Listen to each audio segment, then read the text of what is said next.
Welcome to Speaking Cinema, serious movie Jibber Jabber, a movie podcast coming to you live from the world's only donut and chili shop in Hollywood, California. 2 locations. Both bankrupt, unfortunately. Well, what can you do? Thanks a lot, Dick Cheney. It's all Dick Cheney's fault. Always has been. Listen to us Jibber Jabber every single Monday on Stitcher, iTunes, SoundCloud. Follow us on Facebook, Tumblr, Instagram, Twitter. Speaking Cinema. I am your host, Kung Fu Master, Mr. Jibber Jabber. With me today, as always, the fiendish Dr. Kevin. Ultra fiendish today. Upgrade? an upgrade or, just how you're feeling? Just how I'm feeling. Ah, that's good. Ultra fiendish. Speaking Cinema, it's a movie podcast where we talk about a movie before and after having had seen it for our contextual conversation for the only thing fit to podcast, movies. So join us, won't you? Which you already have, if you're listening to my voice right now. We thank you. This week on the Jibber Jabber, he's super bad, he's out of sight, he's 2009's Black Dynamite. Di-no-Mite! Di-no-Mite! Starring Michael Jai White, Tommy Davidson, Cedric Yarbrough, Mike Starr, and Arsenio Hall. Directed by Scott Sanders, screenplay Michael Jai White, Scott Sanders, and Brian Milnes. Produced by Dimension Films and a bunch of other companies. Distribution by Sony's Pictures worldwide.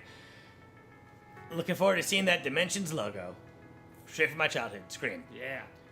If you're not familiar, when his brother's killed by the man, 70s action legend Black Dynamite sets out to bring those responsible to justice. The idea was conceived when Michael Jai White, who has often held blaxploitation movie parties at his home, decided to make his own tongue-in-cheek blaxploitation character. Fun fact, you know The Rock is a blaxploitation character? That's the influence for The Rock? Is he? Yeah. Or is there? Yeah.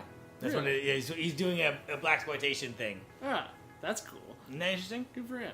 He rented some old costumes, took some photos of himself, and sent those to Scott Sanders. They then shot a fake trailer on 8mm film for $500 to shop around 2 studios. Got the funding, hammered out the script in 3 weeks. Co-writer Brian Milnes was on hand because of his encyclopedic knowledge of blaxploitation films.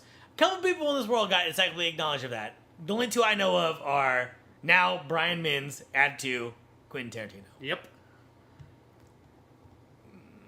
Just a rich history to cull from. I think There's a lot out there. I think Spike Lee might have an encyclopedic knowledge because he just knows a lot about film history, black history, American history, and he mixes it all together. That's Yeah. blaxploitation. Spike Lee. But I don't want to quote him on that.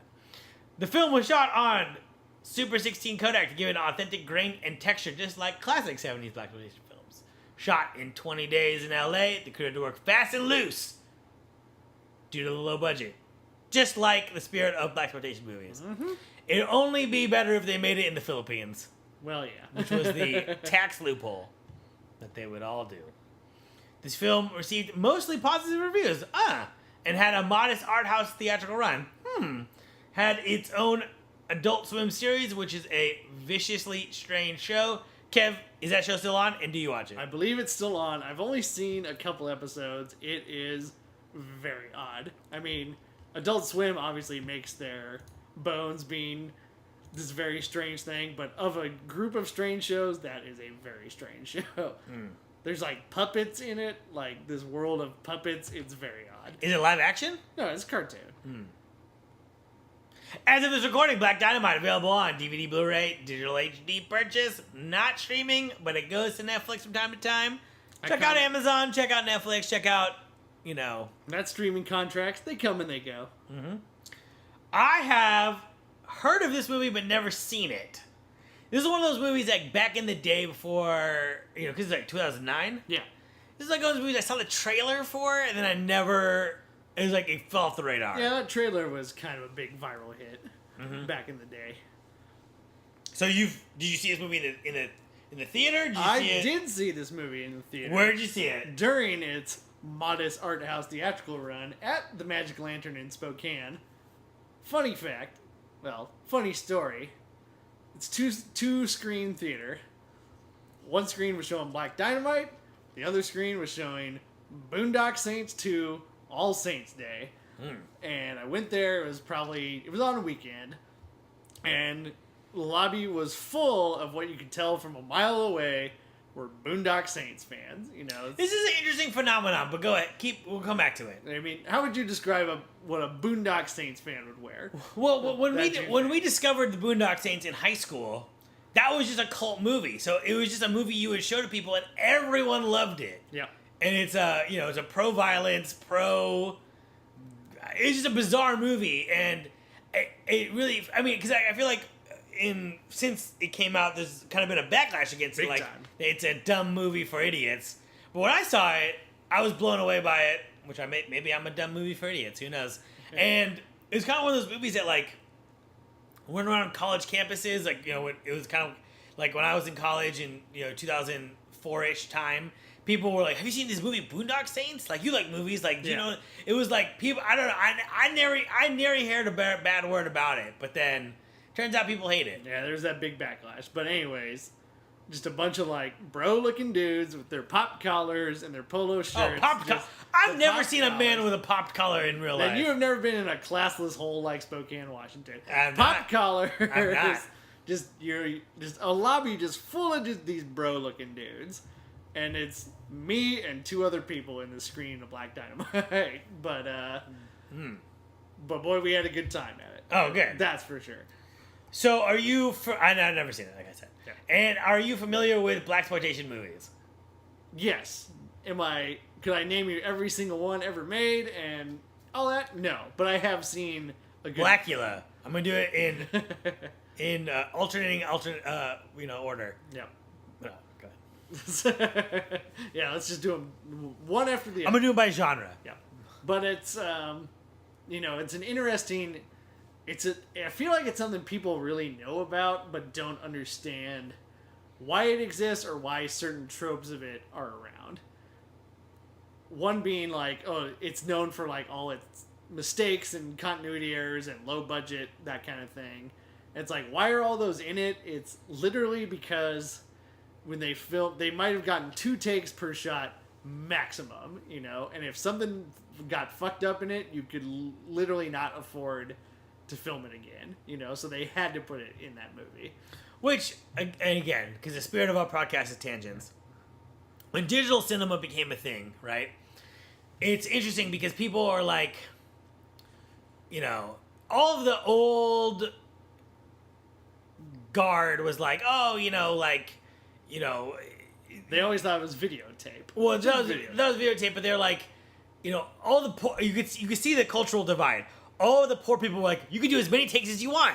And all the rich people were like, who would need that many takes? And it's like, yeah, because when you're, Quentin Tarantino, it's like, you're not worrying about how much film you're shooting. Yeah. Someone will figure it out. But when you're, a movie with no budget, it's like, there is a great convenience that we could just keep taking takes if we need to. Yep. Where it's like, you have this location, you have whatever, and now you have enough film and processing money for 2 takes. Yep. It's interesting. It's something I think that will be lost on future generations as we go full digital. Full digital or fully funded. You have the money for film, and you have fully funded film. Because it's like, you just, that film, poor ghetto class, you know what I mean? And it's not limited to blaxploitation. It's horror movies. It's like a lot of movies from the 50s and 60s that are independent. Yeah. Into the 80s and 90s. It's like, yeah, so. But what I like about that is that they still went out there and made a movie, They didn't have a lot of money. They didn't necessarily have a lot of skill. But they still went out there and made their action, super blaxploitation fantasy awesome movie. And it's, to me, that there's inspiration to be had in that, They went out there and they did it. My best friend, one of my best pals in high school, was the grandson of Eddie Romero, who was a filmmaker from the Philippines, who made a lot of movies. And he went on to have actually a career where he made like a lot of like kind of prestige movies. But his early movies were these like shameful monster movies and blaxploitation movies. So the 2 that stand out, one I'll just say is Beast of Blood Island, which is that's a great title. Which is probably the worst movie I've ever seen, because everyone is talking about stuff that everyone is just talking about things that we haven't scene. You know what I mean? Like, Oh, yeah. Kevin, when me and you were in the military, and then Emily comes in and she's like, quick, a monster's outside. We go outside, there's no monster. So it's like, it is just, you know. Another movie he made starring Pam Grier was Black Mama, White Mama, which is a blaxploitation woman in prison Philippines movie. And, you know, not a perfect movie, but fun. Black Mama, White Mama. Check it out. That's a great title too. Also, the different names of Beast of Blood Island is like Bucket of Blood and Beast of Nate. You know, it's just like the Blood Island Monster Bucket. It's just like it's crazy. It's interchange. And lives the shit out of that being said, it's also about potions that you take to you know, become a monster. So there's this the first 3 minutes of it is this great, like, all these teenagers drinking this vial of goo, and it says, "I, of sound mind and body, do take the blood." I will go to the island of beasts. It has nothing to do with the movie, but it's just an amazing, like, opening thing. That's cool. So, other than that, though, I mean, this genre that I heard about when I was in high school, watching a lot of, like, TV, you see, like, documentaries and stuff on it, and it's something I'm interested in, but, like, the good ones are supposed to be really good, like Coffee and Shaft, and the bad ones are just completely unwatchable. So, and an interesting concept where it was this revolutionary concept in the 70s, right? 70s and 60s? Yes, yeah. Where you're making movies for niche audiences, right? And it's that niche audience is making their movie. Right. And it's not some big Hollywood studio saying, we need to make a movie for the blacks. You know, it's like these were independent movies. Young, independent black filmmakers who were making movies that their audience and them themselves wanted to see. Right. And what's also interesting about that is kind of is the blueprint of where we're kind of going in a lot of ways, right? I mean, there's blockbusters, totally, but, you know, the VOD world is, I think, more in this vein of, like, you're trying to target specific audiences. Yeah. It's like, very specific subgenres of horror, very specific types of characters in certain things. So, it's always been a tool in the back pocket of the independent filmmaker. You know, just pandering, not even pandering, going straight for that very, very niche audience. So, Kev, you chose this film. We don't do a lot of straight comedies on this podcast. And that's why I chose it. I felt we do lots of good films, but we do a lot of, like, kind of heavier, darker, just the average stuff that usually requires a whole episode to talk about. But I love goofy comedies. Like, I really do. And so I wanted to just get one in there. Would you call this a goofy comedy? Would you call this a parody? I think it's a loving homage parody to blaxploitation movies. See, the thing interesting about parody is that, you know, like, there's good parodies, obviously, and bad ones, you know? And I think it's a tough nut to crack.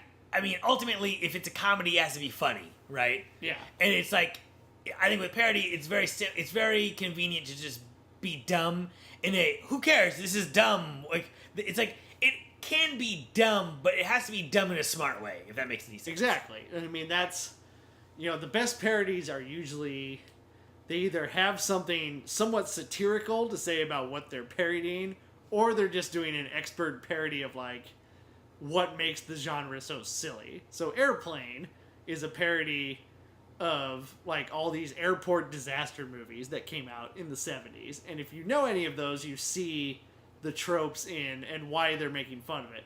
But Airplane also just works as a straight comedy. You know, you don't have to have a working knowledge of the airport films to, like, laugh at. Yeah, I like Airplane. I've never seen or even heard of airport films. Yeah, but you still think Airplane's funny. Though. Airplane 2, though. But then you get movies like Date Movie, Meet the Spartans, like these just very lazy. It's like all you're doing is just taking a pop culture thing and putting it in a different context. What's interesting, because I listened to a Script Notes podcast, and one of the hosts of that is Craig Mazin, who wrote a lot of those movies.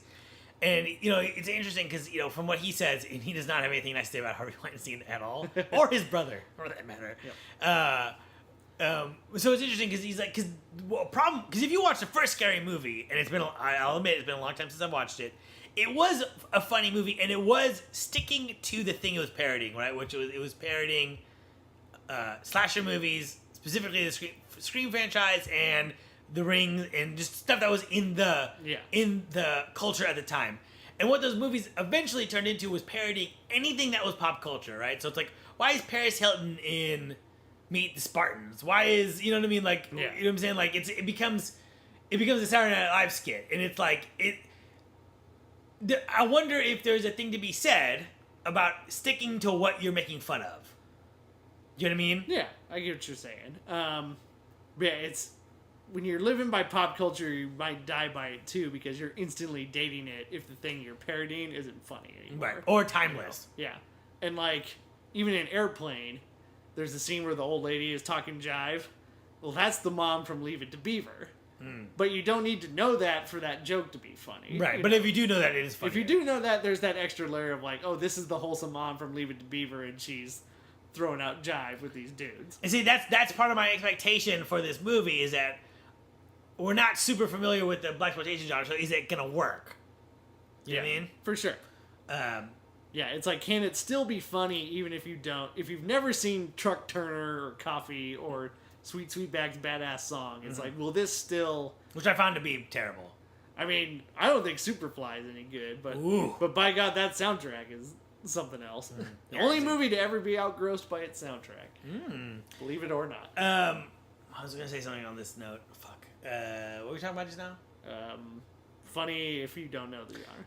So there's a movie called The Editor, which I want to see, but I'm kind of nervous to see. It's a one of these kind of parody loving homage to Gallo movies. Okay. And it's like, I don't know if I'm, and then from what I've read of it, it's like, it's so referencing such very specific things that it's like, I don't know. But then I also think people get up their own ass with that a lot. You know what I mean? Where it's like, is it funny? Did you fucking like it? Then it's good. Yeah. You know what I mean? It's like, well, I think they're making a reference to Who Killed the Duckling. It's like, who cares? Did that guy seen? Or yes, no. So ultimately, I'm not looking for an education. I'm just looking for sure. Yeah. I think with any comedy, you don't need a whole lot for it just to be funny. You know, if there's those certain layers that make it funnier, that's fine. Mm-hmm. But yeah, if it doesn't make you laugh, it doesn't make you laugh. Right. You know? Do you have any expectations, by the way? I just want. It's been probably a couple years since I've watched it, so I just want to see if it's still funny. Right. Even though I know like all the jokes. Well, let's go see if it's still funny. Here we go. Here we go. And we're back. Back. Kev, how did we watch this together? We watched it together on my DVD copy. At my on palatial estate, into which we record this. Your teal couch. It's I'd say that's accurate. Yeah. Teal. You know, sometimes you gotta get a teal couch. Overall thoughts. I want to say something first. Go for it. There is a saying in film internet complaining that if a movie has animated credits, i.e. Your Highness, it's terrible. Go on. That you're fucked. Vertigo. Okay, go on. Like everyone who says dumb stuff, they're dumb, and that's wrong. Yeah. So this movie has opening titles or whatever. I like this movie. It more than any other movie that we've done, I don't think it's really stuck with me.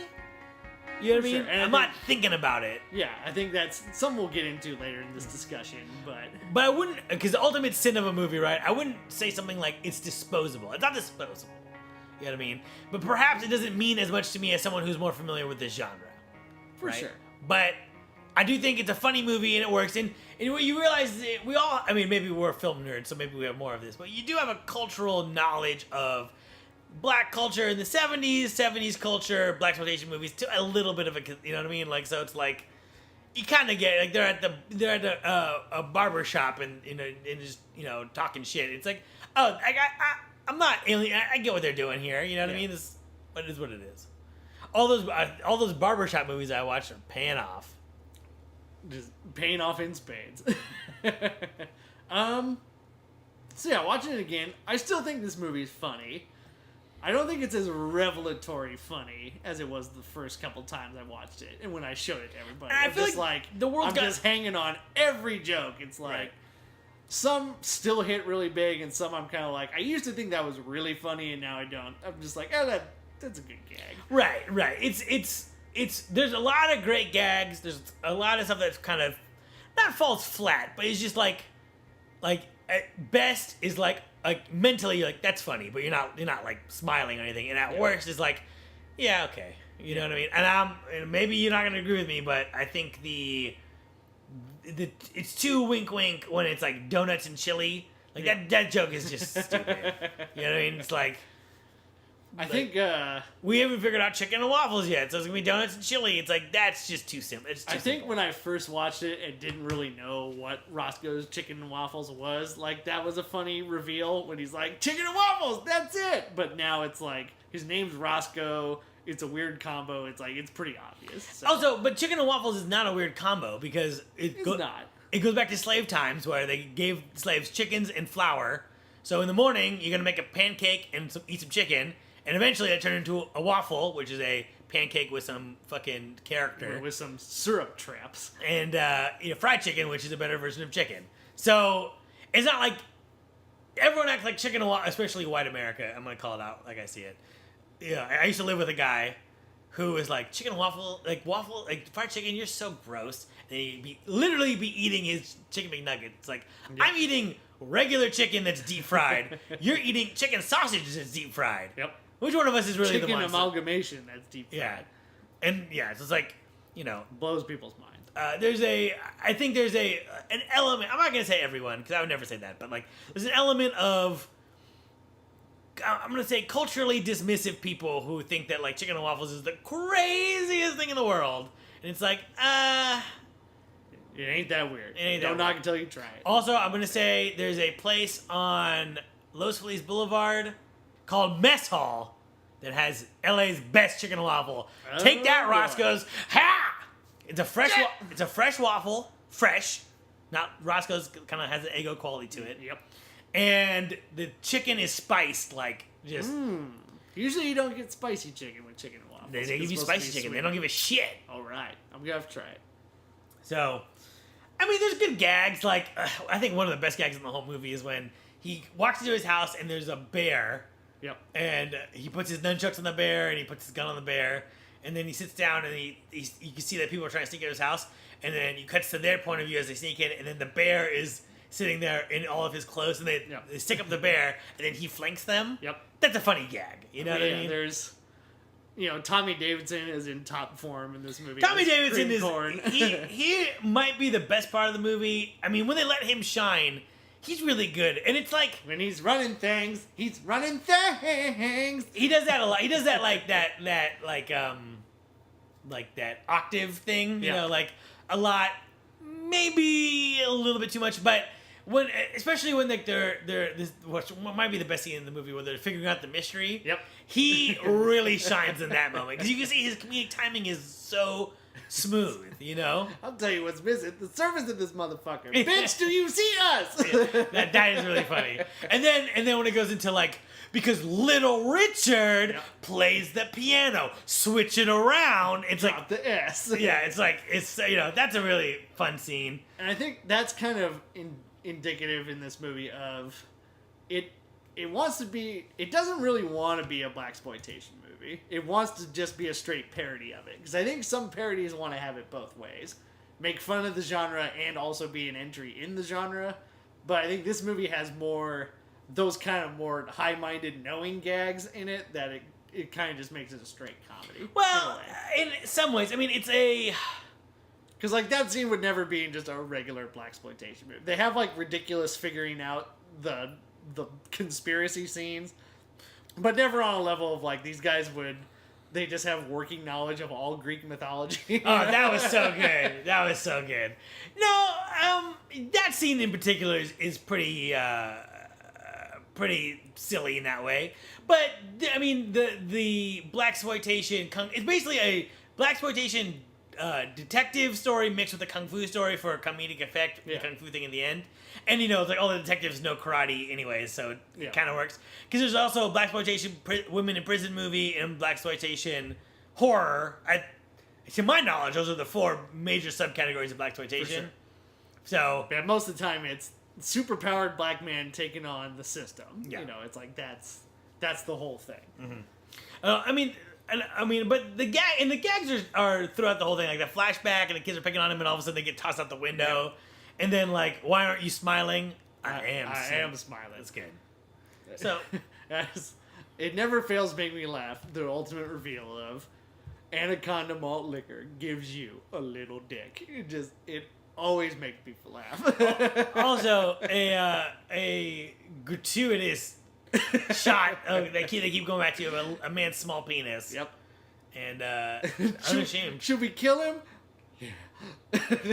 Just kill him. End his life. He can't go through this world with a small wiener. And it does like tap into that thing of like the man is keeping us down, and then they make it like very silly. Like the man's keeping us down by giving us malt liquor that shrinks your penis. It's like, you know, they're to your point, they are making it like a comedic statement as opposed to like a political statement or a angry thing. Yeah, whereas something like Superfly is very much like the bad guys are the white guys, the good guys are the black guys, and at the end, Superfly takes out like 5 white guys with his expert kung fu. Expert in quotation marks. And like in Black Mama, White Mama, spoilers for that movie, it's like the black girl and the white girl have to team up to escape from the prison, which is, you know, oppressing both of them, and it's like, you know, it's kind of like women against men, but we have to work together as race. So like, and it's like, listen, you watch these movies, it's like, you might say like, oh, that's silly for you to read into that, but you look at the period of time, right? It's not. Those are themes that Hollywood's not exploring, so right? It has to go to these independent. And it's like maybe if you watch Superfly, you'd be like, well, that's not true. But then it's like you watch a lot of them, and it's like, well, you start to see it more and more, right? It's like, so it's like that is the message of what's going on at the time. Mm-hmm. Yeah. But then there's also, what I also like about this movie is they get kind of more of the subtle filmmaking kind of parody gags of blaxploitation, i.e. there are super hard shadows on the walls, like, all the time, because they probably only had 2 lights maximum, so you can't do, like, a nice 3-point lighting thing. So they do that, they weave that in good. You know, there's the one shot where the boom mic's in his fro, and he kind of, like, keeps looking at it because it touches it. Yeah, just like... There's the budget fight scene where it's one guy on the floor crawling around and a bunch of dudes flopping around him. Yep. When his brother in the opening scene gets shot and he reacts to the squib way too late, you know, but it's... You can't shoot it again, you can't reset a squib. And, like, just little gags like that are just really funny and show a great understanding of what they're parodying. Does the animated sex scene work? I think kind of not really. It only if you know that, like, they're parodying those very cheesy Zodiac posters from the 70s. But yeah, it's a reference, you know. Yeah, but it's not really. Yeah. I mean, I think it makes the movie fun, right? Because like they're doing something weird. Yeah. But yeah, it's just kind of like, okay, you know, okay. It definitely goes on too long. Maybe we would have thought better of it if we hadn't just watched History of Violence. Potentially. I will say my favorite scene in the movie might be the gunfight in the donut shop. Yeah. That is just a really fun... Donuts don't wear alligator shoes. Yeah, wait a minute. Donuts don't wear and he shoots the guy in the big donut outfit, and then he rolls him out and he uses him as a shield. And the one guy, he forgets to set the brake on the car, and the car keeps rolling, which apparently was an actual mistake that happened on really? And then they were like, no, we're keeping it. That's great. Mm-hmm. And then, what do you think about the hard cut to the Asian... kung fu, the Asian master being the villain, and it's a kung fu movie. I mean, it really has nothing to do with anything. And then it's like it becomes like a little Enter the Dragon-y. Yep. I mean, it's, if you're gonna have your cake, you might as well eat it too. Just like get a couple more like parodies in there. You know, some 70s kung fu, a little bit of 70s Vietnam type movies. It's just weave them all in. Why not? And then they fucking fight Richard Nixon. Which again is a really fun scene. Also, the ending where because Nixon's wife holds him up and he like hits her and wrestles the gun away, and then he apologizes to her and she's like, "Well, I tried to shoot you," and he's like, "Yeah, but you didn't get any shots off." It's like this is like, it's. I mean, it's very bold. Like they're like, "We don't give a fuck. We're just gonna make this scene," which is interesting. Pim slaps Patricia Nixon into the china cabinet. Patricia Nixon. She was always you look back on Mad TV, it's like they did have a lot of talent. Like Key and Peele are on that, or yeah, both of them? they were kind of in the later era of. That's crazy to me. Yeah, Nicole Sullivan, she's been doing all kinds of stuff. You know, she was in the new Pee Wee Herman movie. Oh, is she? So, small role, but she's there. Mm-hmm. She's Joan of Arc in Clone High. Very Very underrated show. Very underrated show. Criminally underrated show. But something, watching this again, I felt, it seems silly to say it, but you do get a sense that all of the side characters are like genuine friends with Black Dynamite. Like, it don't just feel too stock. Like, you feel like Bullhorn and Cream Corn and... both of their introductions are baffling. Yeah. Bullhorn just shows up and you don't even know who he is. They don't even know he owns that club that he goes to. No. Yeah, he does. Does he? Okay. Yeah, and then he owns a club. Cream Corn is like, I know I'm a bad guy, but I want to team up with you, Black Dynamite. And it's like, okay. Also, I was going to say this for pet peeves, and you got the Black Militants, too. And, like, they're funny. I was going to say this for pet peeves, but Cream Corn and Bullhorn, that's not good writing. Okay. I don't like that. Too close together in the name. I don't think anyone in a movie should have a similar name to anyone else unless there is a fundamental point. So if you have a movie and there's a character named Damon and Daniel, no. Yeah. Just Damon and Josh. You know what I mean? Agreed. I mean, I know that's not how real life works, but for the sake of narrative clarity, please keep them separate. Yeah. Please. But yeah, I don't know. It felt like they were genuinely like a team just going at it, trying to help each other. Mm-hmm. I don't know. It was just a funny little thing. I felt like. No, I mean, once they start working together, they are having fun together. You know, I'll say that. Also, everyone dies a terrible death in this movie. Yeah, everyone gets pretty fucked up except for Cream. Even Cream Corn blows up in the helicopter. Yeah, so. and he dies. You know, totally fucked. You know. Yep.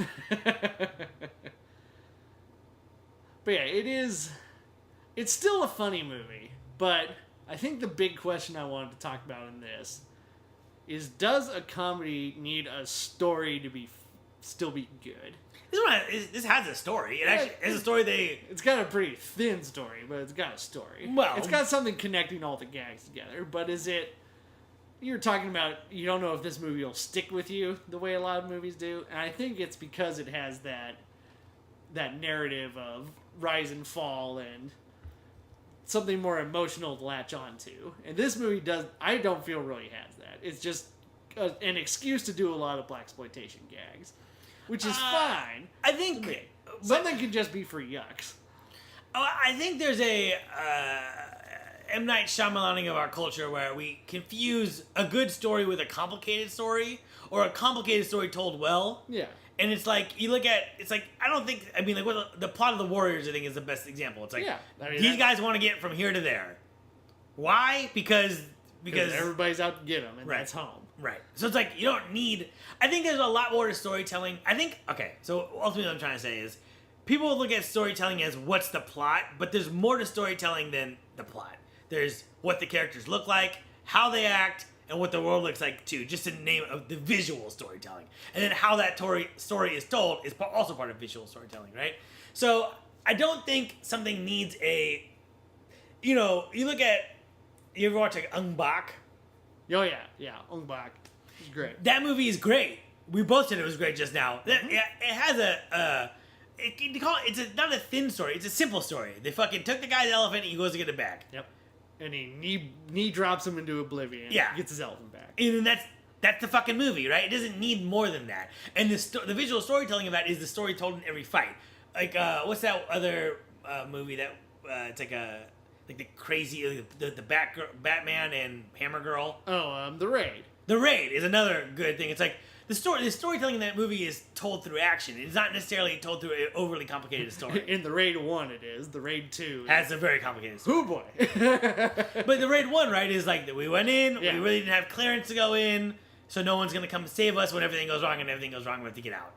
It doesn't need to be more complicated than that. For sure, I agree with that. Yeah. So no, I don't think things need, I think in a lot of ways, if you have a simple story and then you're focusing on the genre that it's in, that's okay too. You know what I mean? For sure. I agree. Mm-hmm. But it's like this movie doesn't have... I have said many times in this podcast, plots need to be way simpler than what they are, usually. Mm-hmm. But, I don't know, I just feel like Airplane doesn't really have a story, or it has the most Well, bare bones plot. This- but it's an excuse to just tell gags, Right. Or just do funny jokes, and like, I think that's perfectly okay. Just like Airplane is still funny, will always be funny. Black Dynamite's still funny, but then you get something like, say, This Is Spinal Tap or Being There, which are funny movies that have these kind of compelling stories in them. And I think they just resonate a little more, But that being said, I think it's perfectly okay for a movie just to exist solely to make somebody laugh, And Right. if it makes you laugh, then that's, the Marx Brothers, they were grilled when Duck Soup came out. And some critic asked him, like, what's the story, or like, what's the themes of your movie and whatever. And Groucho said it's about 4 Jews trying to get a laugh. And it's like, it can be that simple, and that's perfectly fine. Yeah. I think I'm on that level. It's just like none of this. I will, above all else, I've read reviews of like certain comedies that say, oh, the pacing's weird. Oh, the scene is underlit. This is episodic. Yeah, it's like, somebody said Hot Rod. It's like, oh, it's tough when you transition to big movie making when you don't light your scenes properly. It's like, Hot Rod made me laugh, and that's all I care about when I'm watching Hot Rod. Yeah. I don't know. I don't hold comedies to as high a standard as some other movies if they're funny. And that, that's how I roll. And that's the thing, is like, I'm trying to think of an example, but yeah, it's like, if a movie's not funny, I mean, it all depends on what the story is asking, and it's hard because, that's something that you make up, right? But it's like, whatever it is, right? So you and me are gonna make a comedy. If the point of comedy is that we just all live in a goofball world, and nothing matters, but that's okay. That's the beauty of life, right? So that movie can have a overly complicated plot, a really, really simple one, or a normal one, but it has to be what's right for what we're creating and how we're creating it. And I think that people, when you bound outside of the realm of what they consider to be normal, it's intrinsically bad to them, and it's like, why? Yep. Yeah, there's no reason for it. Any cool little things you want to point out? I like another one they do is the Black Militant. He says the screen direction in the script. Yeah, sarcastically. He goes, sarcastically, I'm in charge. And the militant turns around. And like, there's a famous example. I think it's from a blaxploitation movie, but some guy goes, disappointed. And again, it's like, that's your one shot you get, and if you're an amateur actor fuck that up, that's in your movie forever. And it's just a clever way to just, they don't overly do it. It's just in that one scene, but they just do it so perfectly. In that scene, same scene, Black Dynamite tells a guy to shut the fuck up, and it's just the way he says it is so just pitch perfect. Yep. And you go, shut the fuck up. And then his reaction to it, he's like, oh, jeez. Yeah. This house must have an 8-track player in every room. That's funny. Also, back to that same scene again. Maybe my favorite scene in the movie for how much I'm loving on it. Karate guys are always practicing lazy kung fu in kung fu movies. Yep. I recently just watched Enter the Dragon, which they reference in this movie at the end when they're like, suddenly I want to leave your island. That's a direct quote from that movie. Just like in Enter the Dragon, there's like 200 extras all doing karate warm-ups, and just not the one of them is doing it fucking with any vigor. Yep. Going through the motions. I like Fiendish Dr. Wu's boomerang, and Black Dynamite gets a hold of it, and he goes, I threw that shit before he even got in the room! Killed the theater screen I was at, and it's still a funny line. Yeah. All three of us at the theater were like, that's good. Also, afros look good, especially on women. Women look really good with afros. They can rock afros. Is that it for you, or you got anything else? My mama says my daddy's name's Black Dynamite. Yeah, my mama too. He's like, hush, little girl. Lots of cats with that name. And the little kids doing smack is probably God, that's funny. You love that. You love that. In all of the musical things, after a while, I was kind of getting sick of them. The Di-no-Mite. Get a little tired of Di-no-Mite. They it definitely stood out how much they use it in this latest viewing. It was one of those things where they started using it, and then it started great on me, and then it became funny, and then it became lame again. And also, in the beginning, they do like a picture-in-picture thing. I've never been a fan of picture-in-picture. Yeah, it's kind of hard to follow. But it was a stylistic thing. At the time. Yeah. Do we know enough to think that this movie subverts and indulges blaxploitation tropes? I mean, do we? Again, I just don't think it's a little too knowing of itself to be just thought of as a straight blaxploitation movie. Like, it's not just a funny blaxploitation movie, it's a parody of blaxploitation tropes, if that makes any sense. Mm-hmm. But yeah, I think it can't just be thought of as like this is part of the genre, because it's just viciously making fun of the genre, but also being kind of a loving tribute to it as well. So, do you have a sequel pitch to this movie? A sequel pitch? I mean, I'm trying to think. There's other film movements you could do, like going into the 80s. I can't think of anything specific at the moment, but like Black Dynamite, he seems like a pretty malleable character, so you could put him in a lot of different genre-style parodies. I would not do a direct sequel. I would do a woman in prison Filipino horror movie. That's what you gotta do. Blaxploitation. Yep. Black Dynamite After Dark, or something like that. Something like that. You make Black Dynamite a kid. He could be someone, because in Black Mama, White Mama, they're revolutionaries, and so they get like, that's why one of them is in prison. Yeah. So Black Dynamite could be one of the revolutionaries busting her out. You know what I mean? But yeah. Throw a monster. Yeah, I mean, he's a malleable character. I don't think he's too locked into this. It has to be a 70s blaxploitation thing. It's like, you can really do a lot with him. Mm-hmm. So in the end, do you like this movie, and does it work? Big picture. I do still like this movie. I do think it's still very funny. Probably not as, like, gut-bustingly funny as it was when I first saw it and was like, this is a revelation, this is incredible. But it still makes me laugh, and that's ultimately all I care about with a comedy. Yeah, I think it's good. I don't know if I would recommend it to I wouldn't recommend it to everybody. Right. It's like, yeah, if you're not familiar with this or have an interest in it, it's not going to be If you don't have some working knowledge of, like, even a little bit about blaxploitation, what it's about, there's a lot of jokes that just aren't going to work, Except for Cream Corn's face when he finds the helicopter. That's funny. Yeah. Tommy Davidson, so good. Do you think Michael Jai White's going to get another shot at Spawn? I hope so. Jamie Foxx says he wants to do it. I think he's boned. Michael Jai White was not the problem with that Spawn movie. It was everybody else. Yeah, but, But I do think, I'm surprised he's not a bigger star than he is. Because he's got charisma. What has he been in lately? I mean, he was in The Dark Knight. Oh, yeah. He was as, I forget his character's name, but he's the guy who's like, enough from the clown! Yeah. In that scene. He was in some direct-to-video Undisputed. There's a movie he was in. And Undisputed 2. But, I mean, he's got charisma. He's built like fucking... He was in the Toxic Avenger movies? Oh, was he? He was in Teenage Mutant Ninja Turtles 2? Who did he play in Turtles 2? I don't know. It just lists this. He was in Black Dynamite? Yep. Mortal Kombat, Tactical Force, The Philly Kid. Oh, that's right. He was in that... I believe in that, like, test trailer for Mortal Kombat, like a new reboot Mortal Kombat. I think he was Jax. God damn, why was that made? I know. But he was Jax in that trailer, if I'm not mistaken. He would be. Oh, he's also cut out of Kill Bill.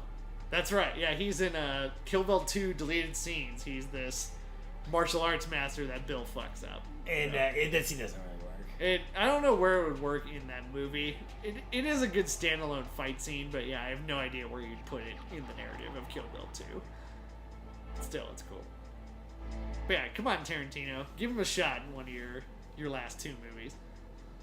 I don't know, he's a charismatic dude, and he's funny, but he can also do action. It's like, this guy should be a bigger star than he is. It's tough. He seems to be making a good life for himself. Yeah. And I mean, they got the TV show, right? So, yep. Paying those bills. I don't know. Is it? Adult Swim. I don't know how that works. Everyone just keeping all the money, and they just do Bobo animation just because. I think that's just part of their charm. That's fair. But there's a crowd for it, no doubt about it.